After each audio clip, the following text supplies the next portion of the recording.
friends, welcome to Tarun IS. Today we will be discussing editorials from the Hindu and Indian Express of 19th of October 2022. So let's start with first editorial of the day. I have taken this editorial from the Indian Express titled The Making of Sabka Vikas. Topic is direct benefit transfer. You can relate this topic with General Studies paper 3, issues related with the subsidies. Alright, now basically in this particular article that was given in the newspaper, writer has lauded the benefit of DBT and he has taken reference from the recent comment by International Monetary Fund and World Bank that how the DBT scheme of India is a logistical marvel. Alright, that has reached hundreds of millions of people and specifically benefited the women of India and elderly and farmers. Alright, now before we go into what the writer has to say, let's talk about what this DBT is. DBT stands for the direct benefit transfer.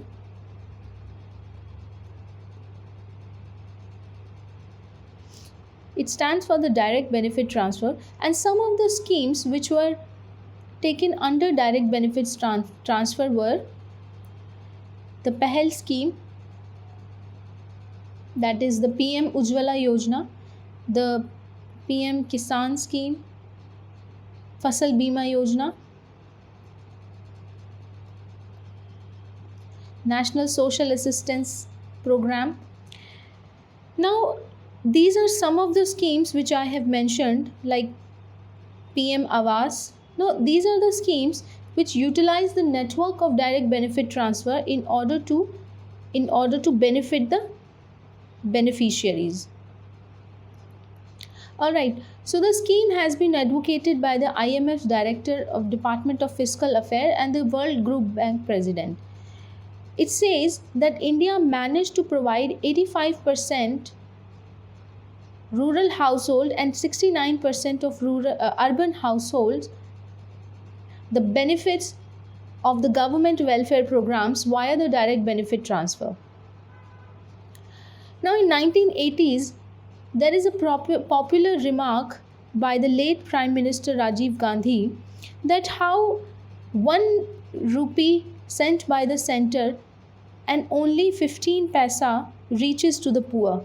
This was the level of the corruption, and the majority of the corruption was seen in the public welfare schemes.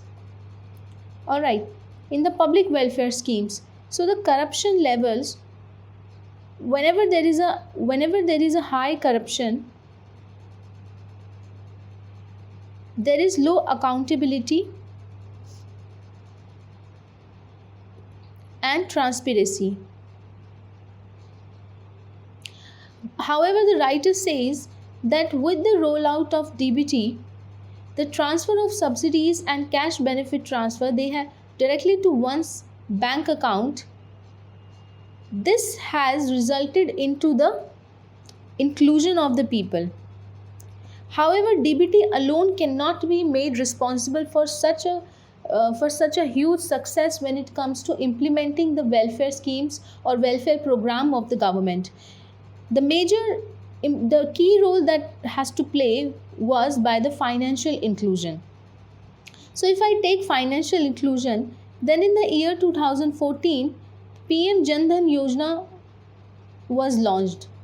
Okay, PM Jan Dhan Yojana, PM JDY, it was launched, and it was because of this Jan Dhan Yojana that huge number of bank accounts were opened in the far-flung areas of the country, and it was because of this financial inclusion that the government was in the position to roll out the direct benefit transfer and transfer the benefits or the subsidies to the beneficiary directly into his or her account.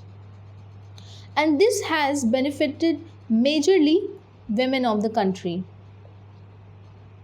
Alright, now the writer says that the complex machinery and the multi-layer governance that India sees. We know that in India, there are multiple governing structure that makes the whole process of implementing the programs very complex. DBT alone would not have been sufficient to solve the problem of service delivery. Therefore, the whole governing structure needed an overhaul, and financial inclusion is just one part of it. All right.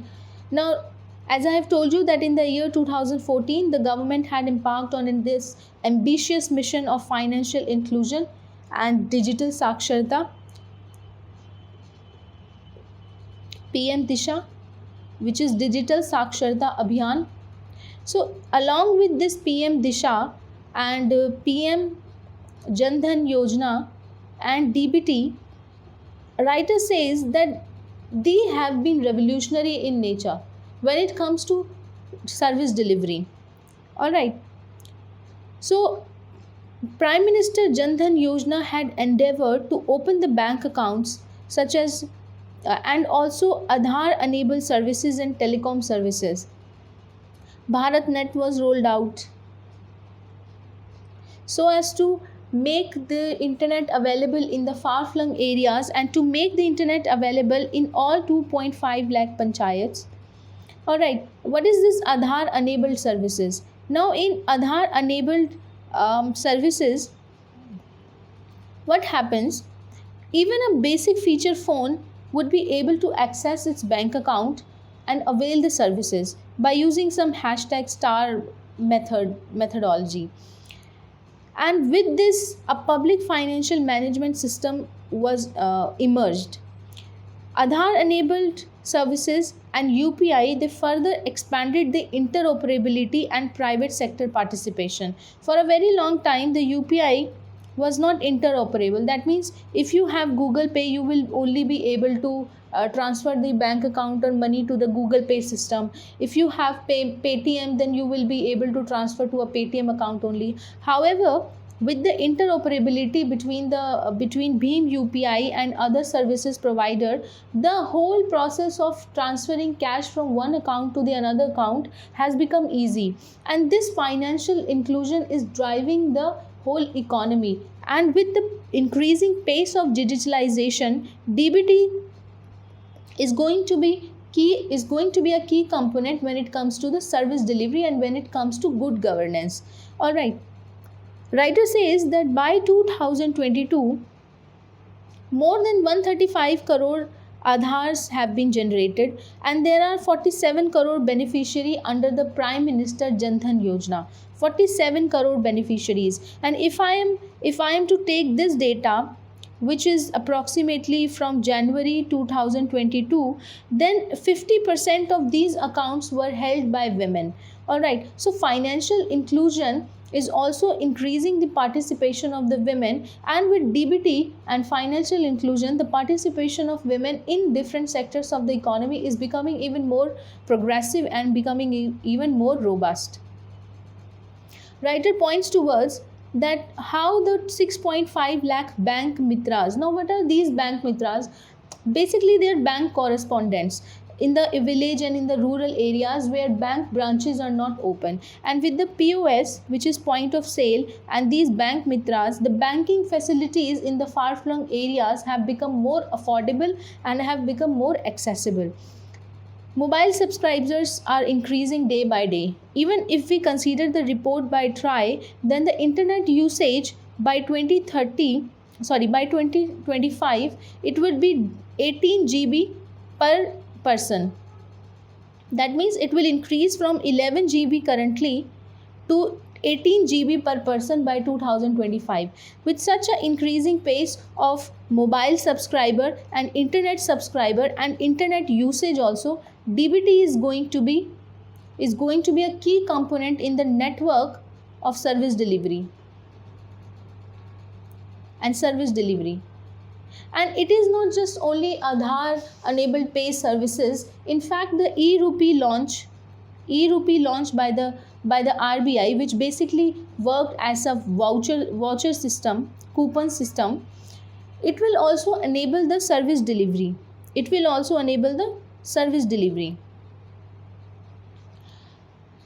So DBT network, it has reached the commanding height of the government's vision according to the writer, that is Sabka Vikas, financial inclusion and inclusion of the people in the development. So we are going towards the goal of inclusive development. Now this is just one aspect of the topic. Alright, you have to interlink it with the other aspect as well. Indian economy, the women participation, women empowerment, and you have to link it with that how the infrastructure is needed even when it comes to implementing the government program, a whole infrastructure is needed. Physical infrastructure and internet infrastructure, all kind of infrastructure would be needed to enable the service delivery. DBT, which began as a pilot project, it has currently 318 schemes of 53 central ministries across different sectors. In rural Bharat, DBT has allowed the government to provide the financial assistance effectively, transparently to farmers when it comes to the Fasal Bima Yojana, when it comes to providing subsidies to input of the farming inputs and subsidies for the fertilizers, etc. Subsidies to the rural women under the PM Ujjwala Yojana, the gas cylinder LPG subsidy. So the rural economy, DBT has become the backbone of the rural economy. Please make it rural, okay? In urban India also, DBT is successfully helping the delivery of the subsidies when it comes to the PM Awas Yojana and even when it comes to the LPG Pahal Yojana. Various scholarship schemes are being transferred via DBT, National Social Assistance Program, the rehabilitation program for the manual scavengers and etc. The self-employment schemes, etc. They all are using the DBT. The efficacy of DBT, it was witnessed during the pandemic, according to the writer, when 80 crore of the people were benefited from the Prime Minister Garib Kalyan Yojana and the PM Savanidhi, which was launched by the Prime Minister for the street vendors who lost their jobs because of the lockdown due to global pandemic. So the writer says that the proactive governance and the supportive regulatory structure allowed the public and the private entities to overcome the long-standing challenge of the exclusion. So if I am to conclude this article according to the writer, and if we take out the important points from here, then first point is, so you will be studying that what is DBT. Second point that I will conclude is that how DBT benefits.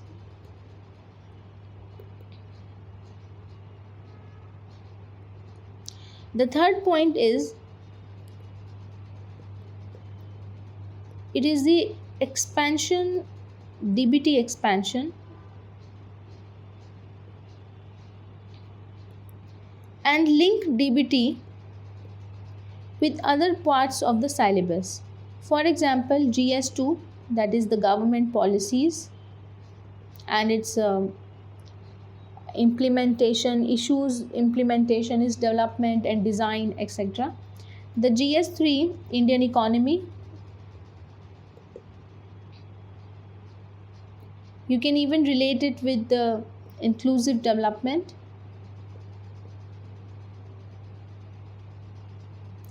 And general studies paper 3, that is social empowerment. So you can mention some of the points that are given in this article while tackling questions from these specific paper. Alright. Now let us move on to one very important issue that has been in news for the past 1 week, and I have taken this article from Text and Context, The Hindu, and let's see what the news is about. Now what happened, there is one, let me take the clear page here. There is one pharmaceutical company in Haryana called by the name of Maiden Pharmaceutical.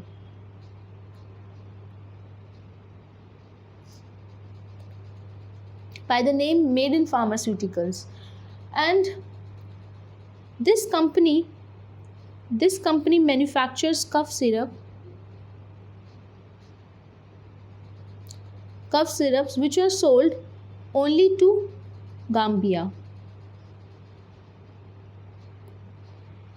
and they are sold only to Gambia. Now, what has happened recently, that these cough syrups have led to death of the children. These cough syrups have led to death of the children, and it has been estimated that in the August, with 90% fatality rate, fatality not fertility, fatality rate, 28 children have died after consuming these cough syrups. All right, now why I have taken this article? The first thing is, we know that India is hub of pharmacy. India is considered as the hub of pharmacy, and India is also known as the hub, as the world pharmacy hub, and major exports of the India when it comes to the pharmacy goes to the least developed countries and developing countries. Now, if a cough syrup which is manufactured in India goes to a least developing country like Gambia, and it leads to death of children, then there is ethical issue here. That how India is going to deal with this situation. What are the ethical dilemmas that India is going to face when it comes to such an international issues?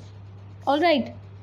And the second point is that how it is going to affect the Indian pharmaceutical industry.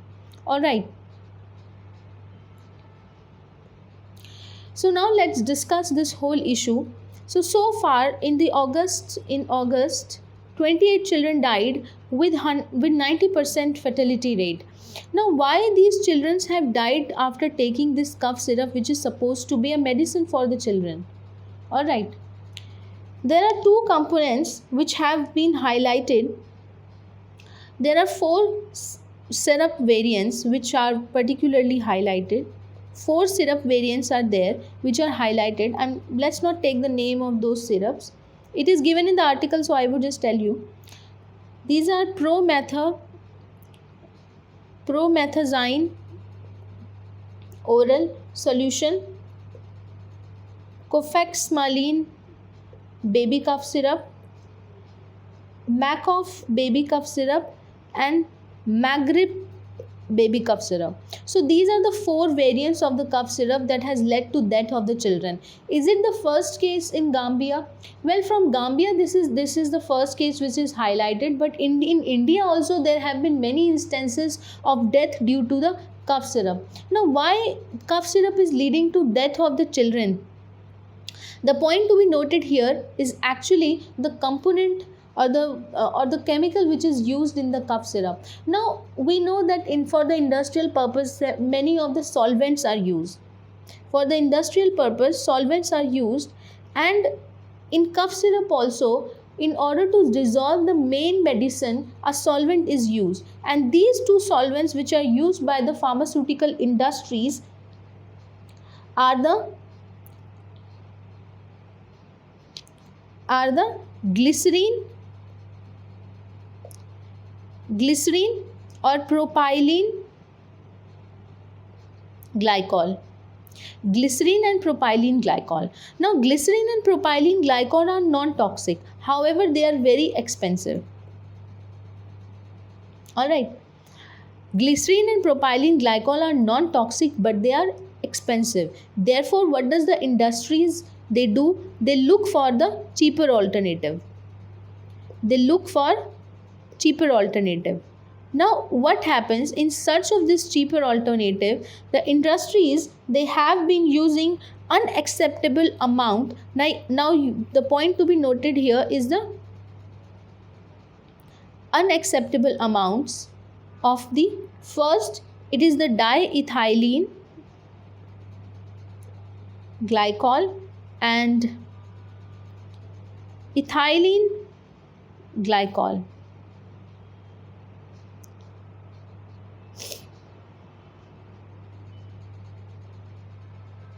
Two variants, the diethylene glycol and ethylene glycol. Now, these 2 variants, they are toxic in nature. If they are present in the unacceptable amount, they are toxic in nature. Now, because of this toxicity, what happens? Now, these 2 chemical compounds which are used as solvents in the cough syrup, they lead to They lead to fever, cough, cold, and pain. Now, it is because of after consuming these two chemical components that the children have died after taking cough syrup. Now, what was the reaction of the Gambia? Now, if I talk about the Director of Health Services of Gambia, then he reported that the number of children they began to get sick, and they were identified with the kidney problems within 3 to 5 days of consuming. They were identified with what? They were identified with the kidney problem after consuming within 3 to 5 days of consuming the cough syrup.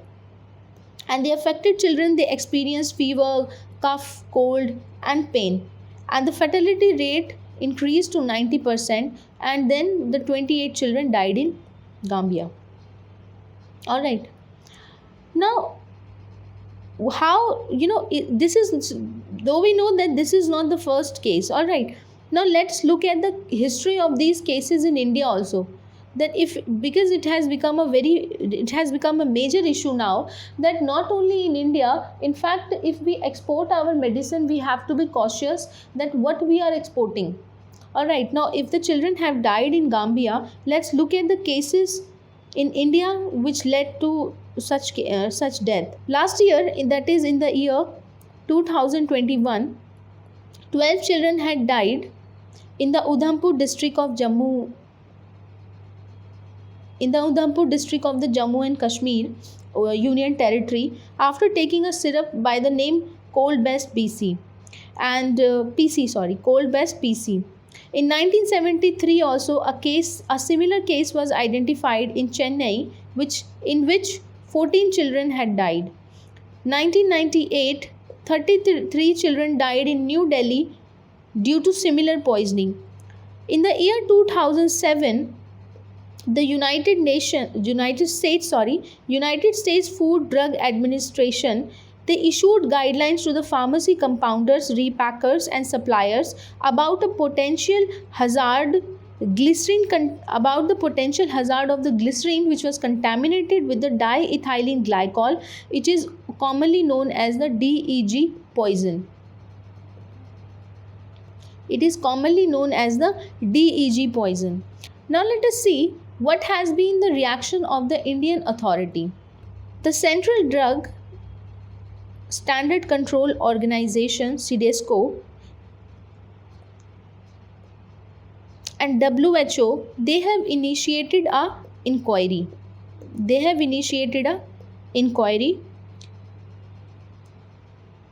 The company which is in the news, the pharma company which is in the news, does have the license from the State Drug Controller Authority to manufacture these cough syrups, and this particular pharmaceutical company, it exports only to Gambia.